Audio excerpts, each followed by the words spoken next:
அன்பிற்கினிய சகோதரர்களே, சகோதரிகளே, இன்று நாம் கார்மேல் அன்னை விழாவை சிறப்பிக்கின்றோம். இந்த விழாவை பற்றிய ஒரு சில கருத்துக்கள் வரலாற்று பூர்வமாக நாம் அறிந்து கொள்வது நல்லது. ஏன் இந்த கார்மேல் அன்னைக்கு இவ்வளவு முக்கியத்துவம் கொடுக்கின்றோம் என்று நாம் சற்று புரிந்து கொள்வதும் நல்லது. அந்த வகையிலே தான் இன்றைக்கு இந்த விழாவை திருச்சபை நமக்கு கொடுக்கிறது. 3 கருத்துக்களை மட்டும் இந்த விழாவை பற்றி நாம் தெரிந்து கொள்வோம். முதலிலே கார்மெல், இந்த வார்த்தை, இந்த பெயர் எங்கே இருக்கிறது, எங்கே ஆரம்பித்தது, தொடங்கியது என்று சொன்னால், பாலஸ்தீன் நாட்டிலே இருக்கக்கூடிய ஒரு இடம். இந்த இடம் இன்றைக்கு இஸ்ராயல் என்ற இடத்திலே அது இருந்து கொண்டு இருக்கிறது. அன்புக்குரியவர்களே, இந்த கார்மேல் மலை என்ற அந்த ஒரு இடத்திற்கு மிக அருகிலே தான், அல்லது அந்த இடம் இருக்கின்ற நகர் ஹைஃபா என்று சொல்லக்கூடியது. அன்புக்குரியவர்களே, ஹைஃபா என்பது இஸ்ராயலில் இருக்கக்கூடிய மிக முக்கியமான இடங்களில் ஒன்று. 2 மிகப்பெரிய நகரங்கள், ஒன்று கலாச்சார நகரம் என்று 3 முக்கிய இடங்கள் உண்டு இன்றைக்கும் இஸ்ராயலிலே. இஸ்ராயல் மிகச்சிறிய ஒரு நாடு, ஆனால் வலிமைமிக்க ஒரு நாடு. அது இன்றைக்கு உலகளாவிய விதத்திலே கவனத்தை ஈர்க்கின்ற ஒரு நாடாகவும் இருக்கிறது. அந்த வகையிலே இந்த ஹைஃபா என்பது ஏன் முக்கியத்துவம் பெறுகிறது என்று சொன்னால், இது ஒரு துறைமுக நகரம். எப்பொழுதுமே துறைமுக நகரங்கள் முக்கியத்துவம் பெறுகின்றன. ஏனென்றால் அங்கேதான் அதிகமாக அந்த காலகட்டத்திலே போக்குவரத்துகள் இருந்திருக்கிறது. இந்த காலகட்டத்திலே மிகப்பெரிய கண்டெய்னர் என்று சொல்லக்கூடிய சரக்கு கப்பல்கள் எல்லாம் இன்றைக்கும் அந்த இடங்கள் முக்கியத்துவம் பெறுகிறது என்பதை நாம் அறிவோம். அந்த வகையிலே தான் துறைமுகம் எங்கே இருக்கிறதோ அங்கே வாணிபம் பெருகும், வளர்ச்சி இருக்கும் என்பதை நாம் அறிவோம். அந்த விதத்திலே இன்றைக்கு ஹைஃபா என்று சொல்லக்கூடிய அந்த இடம் மிக முக்கியமான ஒரு இடம். அந்த இடத்திற்கு ஒரு 3 மைல் தூரத்தில் தான் இந்த மலை, கார்மேல் மலை என்பது இருக்கிறது. அது இன்றைக்கு அல்ல, என்றைக்கோ ஆரம்பித்த ஒரு இடம் அது. குறிப்பாக முதல் அரசர் புத்தகத்திலே 18ஆம் அதிகாரத்திலே வரக்கூடிய மிகப்பெரிய ஒரு முக்கியமான ஒரு வெற்றியினுடைய நிகழ்வு நமக்கு நினைவுக்கு வரலாம்.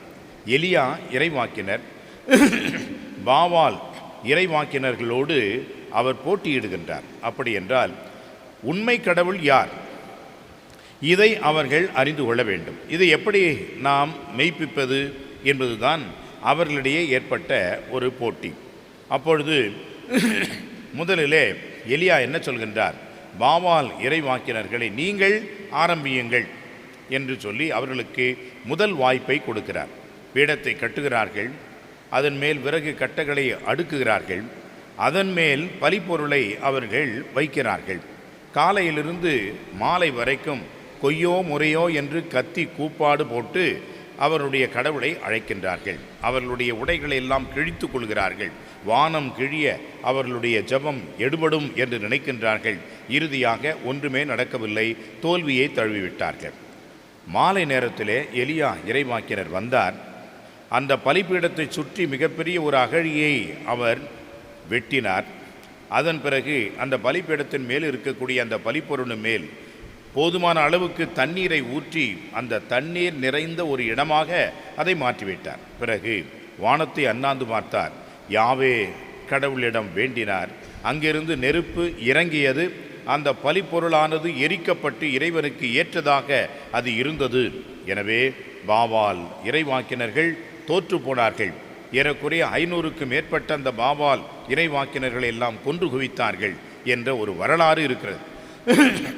இந்த எலியா அவர்தான் முதலாக இந்த கார்மேல் மலைக்கு தோற்றுவித்தவராக இன்றைக்கும் இருக்கின்றார். அன்புக்குரியவர்களே, அவரை பின்பற்றிய சீடர்கள், இந்த நிகழ்ச்சி நடந்து முடிந்த பிறகு அவருடைய சீடர்கள், அவரை பின்பற்றியவர்கள் எல்லாம் அந்த மலையிலே தங்கிவிட்டார்கள். அவர்கள் தொடர்ந்து இறைவனுக்கு ஏற்றவர்களாக, இந்த சமூகத்திலிருந்து தங்களை பிரித்து கொண்டவர்களாக அவர்கள் தனிமையாக ஒரு சூழ்நிலையிலே வாழ்ந்தார்கள். அதுதான் தொடக்கம். பிறகு அதை அவர்கள் ஒரு சமூக அந்தஸ்து உள்ள ஒரு சபையாக மாற்றினார்கள். இப்படி இருக்கின்ற இந்த வேளையிலே அன்புக்குரியவர்களே, துருக்கியர்கள் இஸ்லாமியர்கள் அடிக்கடி சண்டையிட்டதனால் என்ன ஆயிற்று?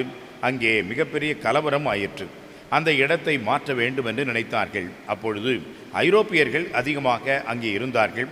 எனவே அவர்கள் தங்களுடைய நாட்டிலே கொண்டு வந்து இந்த சபையை வைத்துக்கொள்ள வேண்டும் என்ற வகையிலே 1250 ஆண்டுகளுக்கு பிறகு ஏறக்குறைய 13ஆம் நூற்றாண்டினுடைய மையத்திலே அவர்கள் எல்லாம் புலம்பெயர்ந்து அயர்லாந்து, இங்கிலாந்து என்ற இடங்களுக்கெல்லாம் வருகிறார்கள். பிரான்ஸ் போன்ற நாடுகளுக்கு தஞ்சம் புகுகின்றார்கள். இறுதியாக சைமன் ஸ்டாக் என்பவர்தான் இதை முதலாக இந்த ஒரு சபைக்கு முதல் தலைவராக இருந்தார். எப்படி அவர் தலைவராக மாற்றப்பட்டார் என்று சொன்னால், அவருக்கு அன்னை மரியா காட்சி கொடுத்தார். காட்சி கொடுத்து இந்த சபையினுடைய தொடர்ச்சியை அவரிடம் ஒப்படைத்தார். அது மட்டுமல்ல, அதற்காக ஒரு அடையாளத்தை கொடுத்தார். அவர்கள் எப்படி உடை உடுத்த வேண்டும் என்று அவர்களுக்கு கற்றுக் கொடுத்தார். அதிலிருந்துதான் அன்புக்குரியவர்களே, இந்த துறவு சபையினுடைய உடை, அதுவும் குறிப்பாக உத்திரியம் என்று சொல்லக்கூடிய அந்த உடையானது தொடங்கியது. அதற்கு முன்பாக இந்த உத்திரியம் என்ற அந்த உடை இல்லை. இன்றைக்கும் நம்முடைய சீனியர் அருட்சகோதரிகள் அவர்களெல்லாம் பார்த்தீர்கள் என்று சொன்னால், அந்த உத்திரியம் அவர்கள் தங்களுடைய மார்புக்கு முன்பாக அணிந்திருப்பார்கள், தங்களுடைய முதுகுக்கு பின்பாலும் அணிந்திருப்பார்கள். அது நிறைய பேர் உடையோடு அவர்கள் சேர்த்து இருக்கிறார்கள் என்று நினைக்கின்றார்கள். இல்லை, அது உத்திரியம் என்ற பெயரோடு முதலாக சைமன் ஸ்டாக் என்பவர் தான் ஆரம்பித்தார். அன்புக்குரியவர்களே, அது எதை காட்டுகிறது என்று சொன்னால் பாதுகாப்பை காட்டுகிறது. அன்னை மரியா அவருக்கு காட்சி கொடுத்து, இந்த சபையினுடைய தொடர்ச்சியை நீர் ஏற்று நடத்தும், உனக்கு நான் பாதுகாப்பாக இருப்பேன். எந்த ஒரு துறவியும் இந்த உத்திரியத்தை அணிந்திருக்கின்ற பொழுது எந்த ஒரு ஆபத்தும் இல்லாமலும் இறப்பின் தருவாயிலே என்னுடைய கரங்களிலும் அவர்கள் தஞ்சமடைந்து இறப்பார்கள் என்ற ஒரு வாக்குறுதியையும் அன்னை மரியா கொடுத்தார்கள். இதனால் சைமன் ஸ்டாக் என்பவர்தான் இந்த உத்திரியம் என்பதை முதலாக அறிமுகப்படுத்தியவர். இது மிக நீண்ட ஒரு உடை, முன்பும் பின்பும் இருக்கும். இது துறவிகள் அணிந்து கொள்ளலாம். ஆனால் சாதாரண மக்கள் அன்றாட வாழ்விலே இதை எப்படி அணிந்து கொள்ள முடியும்? எனவே இதை சுருக்கி அவர்கள் என்ன செய்தார்கள்? முன்பு ஒரு சுரூபம் ஒன்றும் பின் பக்கமாக ஒரு சுரூபம் போன்றும் அதை அவர்கள் அணிந்து கொண்டார்கள். அதுதான் உத்திரியம் என்று எளிமையான முறையிலே அது மக்களுக்கு ஏற்ற வகையிலே ஆரம்பித்தது. இந்த உத்திரியத்தை அணிகின்றவர்கள் யாராக இருந்தாலும் அன்னை மரியாவினுடைய பாதுகாப்பை பெறுவார்கள். இறப்பின் தருவாயிலே அவர்கள் எந்த ஒரு ஆபத்தும் இல்லாமல் ஆண்டவருடைய கரங்களிலே, அன்னை மரியாளுடைய கரங்களிலே இறப்பார்கள் என்ற உறுதியை கொடுத்து உத்திரியத்தை முதலாக ஆரம்பித்தார்கள். அந்த உத்திரியம்தான் மாதாவினுடைய சுரூபத்திலே நாம் பார்க்கின்றோம். அன்புக்குரியவர்களே, இதை தொடர்ந்து கொண்டாடிய அந்த துறவிகள் இந்த சபையை உருவாக்கினார்கள். இந்த சபை இன்றைக்கு உலகளாவிய சபையாக ஆண்கள், பெண்கள் என்று பல நிலைகளிலே இது வளர்ந்து இருக்கிறது. இந்த சபையினுடைய முக்கியத்துவம் என்னவென்று சொன்னால், ஜெபம், தபம் என்பதும் பரிகாரம் என்பதும் அந்த தபத்தினுடைய உச்சகட்டமாக இருக்கக்கூடிய கான்டெம்ப்ளேட்டிவ் பிரேயர் என்று சொல்லக்கூடிய உயர்நிலை ஒரு தியானம் என்பதுதான் இவருடைய சிறப்பு. இன்றைக்கு முத்தியால்பேட்டையில் இருக்கக்கூடிய அந்த கார்மேல் அருட்சகோதரிகளுடைய விழா, இன்றைக்கு அவர்கள் அவருடைய இல்லத்தை விட்டு வெளியே வரமாட்டார்கள். தேவை என்று சொன்னால் மட்டுமே அவர்கள் வருவார்கள். எப்படிப்பட்ட தேவை? உடல்நல தேவை அவர்களுக்கு தேவைப்படுகிறது. ஒரு இல்லத்திலிருந்து இன்னொரு இல்லத்திற்கு அவர்கள் பயணம் செய்து அடுத்த இடத்திற்கு செல்ல வேண்டி இருக்கிறது என்ற அடிப்படையில் மட்டும்தான் அவர்கள் வெளியே வருவார்கள். இல்லாவிட்டால் அவர்களுடைய அந்த சுற்றுச்சுவர் சூழ்ந்த இல்லத்திலேயே இருப்பார்கள், செபிப்பார்கள். இரவில் 1 மணிக்கு 2 மணிக்கு என்று அவர்களுடைய சுற்று வரும், அந்த டேர்ன் வரும். அப்பொழுது அவர்கள் இரவாக இருந்தாலும் அந்த நேரத்தில் கூட தொடர்ந்து ஜெபித்து கொண்டே இருப்பார்கள். நம்முடைய மறைமாவட்டத்திற்கு அவர்கள் ஜெபிக்கின்றார்கள். எந்த ஒரு நல்ல காரியம், எந்த ஒரு கெட்ட காரியம், எந்த ஒரு நிகழ்வு என்றாலும் முதலாக முன்பெல்லாம் ஆயர்கள் அவர்களிடம்தான் கேட்பார்கள், ஜெபிக்க கேட்பார்கள்.